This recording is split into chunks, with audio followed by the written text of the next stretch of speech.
Hello friends welcome करुच्ची मोर YouTube channel को jar ना हूँ साइलेंट सिविल आ मो ना हूँ विकास सांग मैंने केमी अच्छा आपण मैंने भावु समस्ते भल थे देखो सांग मैंने 21 नवेम्बर रे आपण मान गोटे नोटिस आसी जो पे ओएसएससी जेई पोस्ट पर अप्लाई कर माने ओएसएससी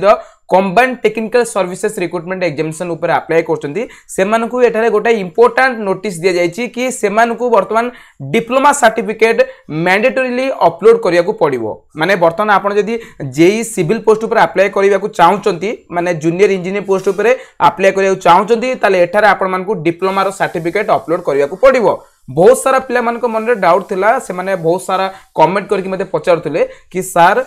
जदि आमे बी बीटेक पास करिछु विदाउट डिप्लोमा देन आमे एटारे अप्लाई करि परिबु कि नाही ताले देखुन सा माने आपण को क्वेश्चन रो आंसर आपण को मिल सारिछि माने जदि आपण डिप्लोमा पास करि नथिबे माने विदाउट डिप्लोमा बी बीटेक पास करछंती माने 12th परे बी बीटेक पास करछंती देन आपण माने एटारे अप्लाई करि परिबे नाही कारण एटारे आपण मानकु कंपलसरी डिप्लोमा सर्टिफिकेट अपलोड करिया को कोआ जाउछि। जदि आपण माने एटा देखंतु एई पीडीएफ टा को ओपन करिवे देन एटारे देखंतु आपण मानकु देखिया मिल जाउछि एई नोटिस रे कि एटारे देखंतु लास्ट लाइन आपण मानकु कोआ जाउछि candidates who do not upload diploma certificate and marksheet within time prescribed above their candidature for the post will be rejected। बुझी पाले तले डिप्लोमा सर्टिफिकेट जदि आपण माने अपलोड न करिवे ताले आपण माने एठारे एलिजिबल हेबे नै 10/12/2022 पूर्वरु आपण मानकु एठारे आपनकर डिप्लोमा सर्टिफिकेट अपलोड करिया को पड़िबो।